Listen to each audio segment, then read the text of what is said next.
Labas, tu esi debilas, nes nesupranti apie Formulę 1.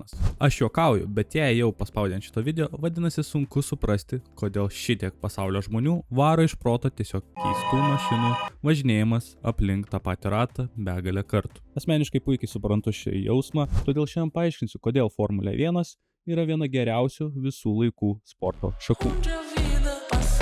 You are the world champion! The world champion! Charles Leclerc wins the Monaco Grand Prix. Get in there, Lewis! You're the man! You're the man! Here comes the history boy, the second youngest driver to win a Formula 1 Grand Prix. Kimi Antonelli wins. Taigi, išklokime patį pagrindą. Kas yra Formulė 1? Formulė 1 tai atvirų ratų, atviros kabinos ir pati greičiausia motorsporto šaka. 1950 metais startavusi savo gyvenimą, o šiame sezone lenktynėmis įtraukė net 5 žemynus, net 19 skirtingų pasaulio šalių ir 11 skirtingų komandų. Formulė 1 lenktynių arbitravimu bei automobilių reglamentavimu užsiima ne kas kitas, bet FIA. Na dabar pabandom ištarti šitą akronimą. Federación Internacional de Automobilį. Skambėjo labai itališkai, nors čia yra prancūzų organizacija. Tai reiškia Internacionalinė automobilių federacija. Ji atstovauja automobilių gamintojų teisės, užtikrina kasdienį automobilių saugumą ir prižiūri praktiškai visas jums žinomas motorsporto šakas. Kaip ir Formulė 1. Taigi kas yra Formulė 1, kaip ir jau išsiaiškinam. Na, bet kas iš tikrųjų sudaro Formulė 1? Kaip ir daugelį sporto šakų, Formulė 1 taip pat turi komandas. Jų šiame sezone yra 11 ir jos kovoja dėl nieko kito, bet konstruktorių taurės. Konstruktorių taurė tai tarsi komandų olimpinis medalis. Komandos ne tik gauna tokią prestižinę vietą, bet taip pat kuo aukščiau užimi konstruktorių įskaitoje, tuo didesnis tavo piniginis prizas. Tačiau žemiau finišavusios komandos taip pat nelieka nuskriaustos. Žemesnės pozicijos garantuoja daugiau laiko vėjo tunelyje, kas reiškia daugiau laiko ištobulinti bolidą sekančiam sezonui. Komandų yra 11, kiekviena komanda turi po 2 pilotus. Iš viso Formulėje 1 yra 22 pilotai. Pilotai dar atskirai kovoja dėl vairuotojų titulo. Ir čia egzistuoja nerašytina taisyklė, vairuotojų titulo nugalėtojas Formulės 1 čempionas. Konstruktorių įskaitoje sudedami 2 tos komandos pilotų taškai. Kaip pavyzdys, McLaren taškai, kurių pilotai yra Oskaras Piastri ir Lando Norrisas, sudedami būtent Oskaro Piastrio ir Lando Norriso taškai kartu. Bet Lando Norrisas ir Oskaras Piastri kovoja vienas prieš kitą vairuotojų įskaitoje.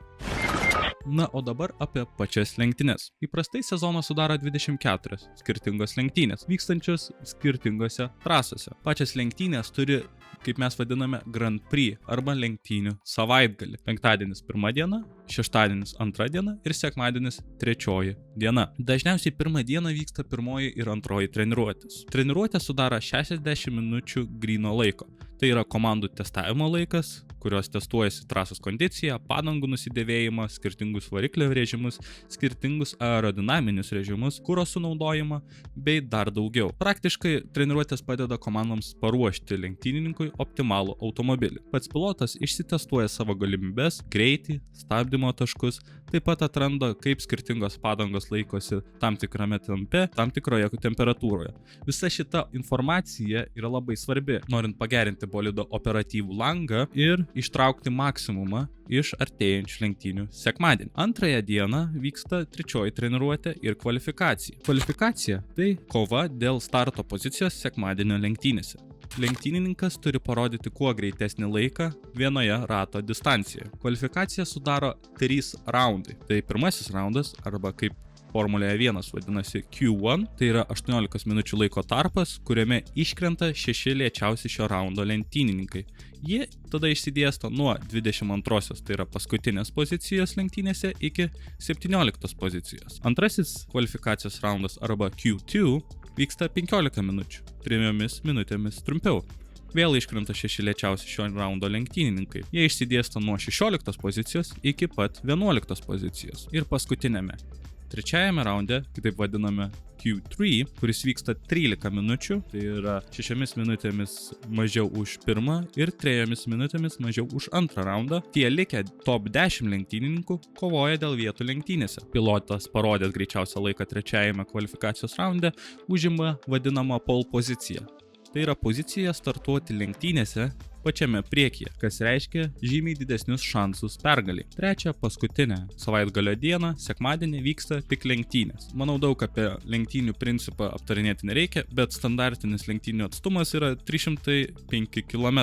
Dėl trasų ilgio skirtumų bei konfigūracijos skirtumų skirtingose trasose ratų bei atstumo skaičius skiriasi. Lenktynėse startuojama būtent tose pozicijose, kurias pilotai užėmė kvalifikacijoje. Taip pat prieš pat startą vykdomas apšilimo ratas, kada lenktynininkai apšildo savo padangas, norint pasiekti optimalų langą ir geriau startuoti. Per pačias lenktynes privaloma panaudoti bent 2 sudėčių padangas, kas įpareigoja komandas bent kartą sustoti. Ir jeigu matote top 3 lenktynininkus, neretai išgirsite žodį podiumas. Tai pirmi 3 finišavę pilotai, kurie turi atskirą ceremoniją bei apdovanojimą. Todėl pirmasis trejetas ir vadinamas podiumu arba podiumo pozicijomis.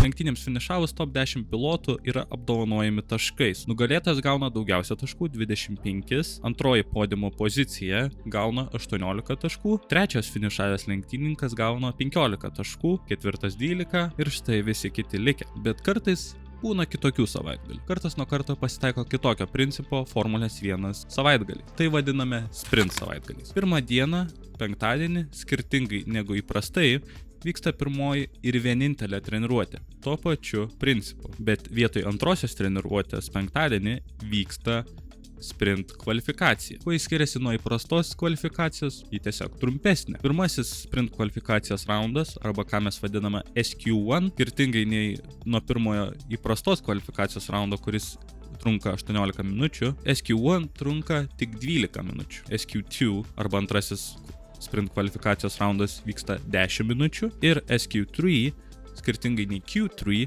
pagrindinėje kvalifikacijoje, vyksta tik 8 minutės. Antrą dieną, šeštadienį, vietoj trečiosios treniruotės vyksta sprint lenktynės bei, kaip ir įprastai, pagrindinė kvalifikacija. Sprint lenktynės pasižymi tuo, kad jos yra trumpesnės, apytiksliai 1/3 Grand Prix lenktynių distancijas arba apie 30 minučių trukmės. Dar svarbu pabrėžti tai, jog neprivaloma panaudoti 2 skirtingų padangų mišinių. Nėra podiumo ceremonijos ir apdovanojimą gauna tik pirmoje pozicijoje finišavęs lenktynininkas. Taip pat skiriasi suteikiamų taškų skaičius. Sprint nugalėtas gauna tik 8 taškus, nors Grand Prix lenktynių nugalėtas gauna netgi 25. Visi kiti gauna vienu mažiau negu už juos aukščiau esantis pilotas, iki pat 8 vietos. Ir galiausiai trečią dieną vyksta jau pilnos lenktynės. Kas įdomu apie sprint savaitgalius, tai, jog komandos turi žymiai mažiau laiko tinkamai paruošti bolidą. Būtina pabrėžti tai, jog sprint sesijas nedaro įtakos pagrindinėms savaitgalio sesijoms. Tik sumažina treniruočių skaičių bei gali pakreipti piloto sėkmę, baudų, avarijų ar kitomis priemonėmis. Įprastai sezone sprint savaitgalių mes turime maždaug ketvirtyje trasų, apie 5-6 savaitgalius per sezoną. Sprint savaitgalių esmė – atnešti daugiau veiksmo į numylėtas arba daugiau progų lenkimams suteikiančias trasas. Taigi, apibendrinus visą šitą segmentą, kokį taškų skaičių surenka lenktynininkas savaitgalyje, jam dedasi į bendrąją įskaitą. Bendroje įskaitoje dedasi ir kiti ateinantys savaitgaliai, ir kiti ateinantys savaitgaliai, ir tai sudaro jo poziciją vairuotojo įskaitoje. Pilotas važiuoja už komandą, todėl jo taškai kartu su jo komandos draugo taškais susideda į vieną ir tai mes matome kaip komandos taškus konstruktorių įskaitoje. Na, o dabar nerkime giliau. Formulė 1 galima išreikšti kaip šachmatus, bet 300 km/h greityje, nes čia labai daug įtakos daro strategija. O kas sudaro strategiją? Visų pirma, padangų nusidėvėjimas ir privalomas 2 mišinių panaudojimas. Padangos gali būti minkštos, kurios pažymėtos raudona spalva arba S raidė, vidutinės, kurios pažymėtos geltona spalva arba M raidė ir kietos, kurios pažymėtos pilkas spalva arba H raide. Raudonos įprastai greičiausios, bet dėvisi taip pat greičiausiai. Geltonos vidutinės, kurios yra vidutinio greitumo, bet ir vidutinio dėvėjimas. Pilkos įprastai lėčiausios, bet mažiausiai dėvisi. Jų panaudojimas skirtingose trasose ženkliai skiriasi. Taip pat esant nepalankioms oro sąlygoms, tai yra lietui, komandos gali panaudoti dar 2 mišinius. Žalias, kaip mes vadiname, intermediate padangas su minimaliu akvaplaningu ir mėlynas šlapias padangas su pilnu akvaplaningu. Jų panaudojimas priklauso nuo oro sąlygų ir susidariusio vandens kiekio trasoje. Tokiomis oro sąlygomis komandos jau nebeprivalo panaudoti 2 skirtingų mišinių. Oficialus Formulės 1 padangų tiekėjas yra Pirelli, nors kadaise atskiros komandos turėdavo atskirus padangų tiekėjus. Strategiją sudaro padangų nusidėvėjimas ir kaip lenktynininkai gali išspausti maksimumą arba išlaikyti padangas tam tikroje trasoje. Bet taip pat labai svarbi strategijos dalis ir nauja savoka yra švarus arba nešvarus oras. Taigi strategija dažnai lemia švaraus arba nešvaraus oro reiškinys. Švarus oras tai galime apibūdinti kaip nesuniokotą tolygų oro srautą, kuris pasiekia bolidą trasoje ir suteikia maksimalų sukibimą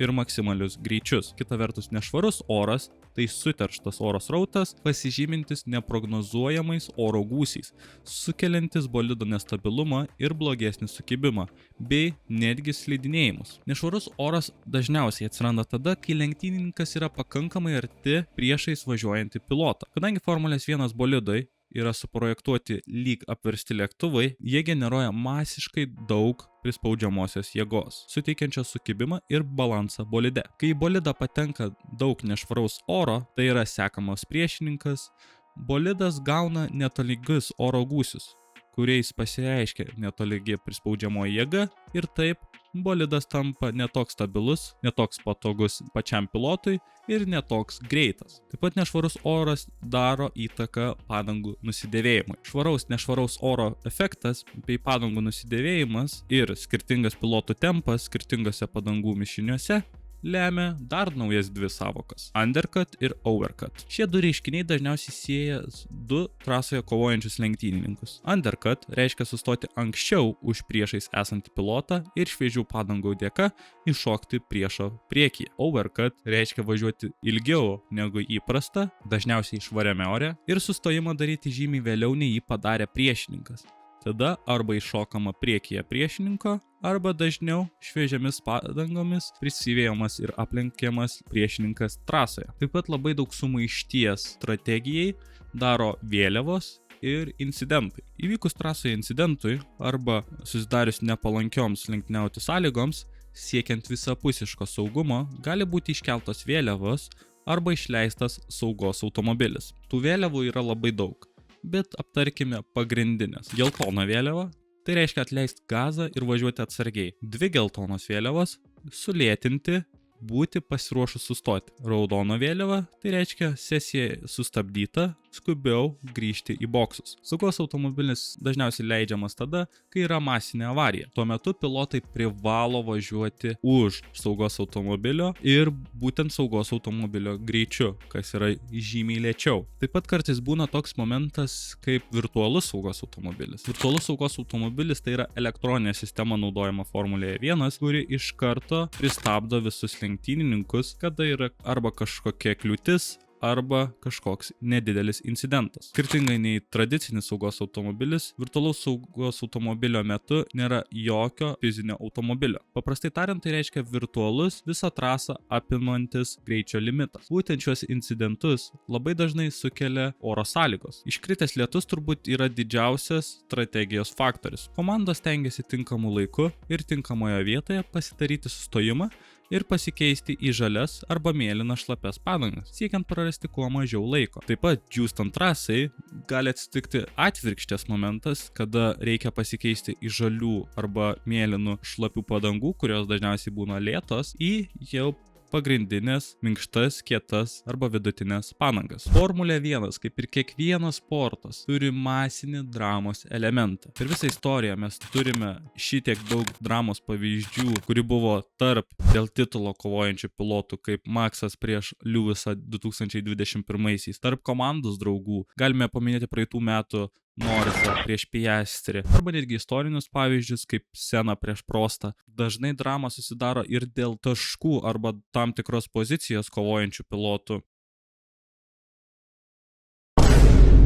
Gali būti ir tarp susidūrusių avariją sukėlusių pilotų. Ir šiaip, Formulės 1 pilotai yra velniškai konkurencingi ir prismelkti kovinės dvasios. Gali būti keli iš visų šitų vienoje dramoje. Tai padaro šitą sportą dar žavingesnį. Na ir pabaigai.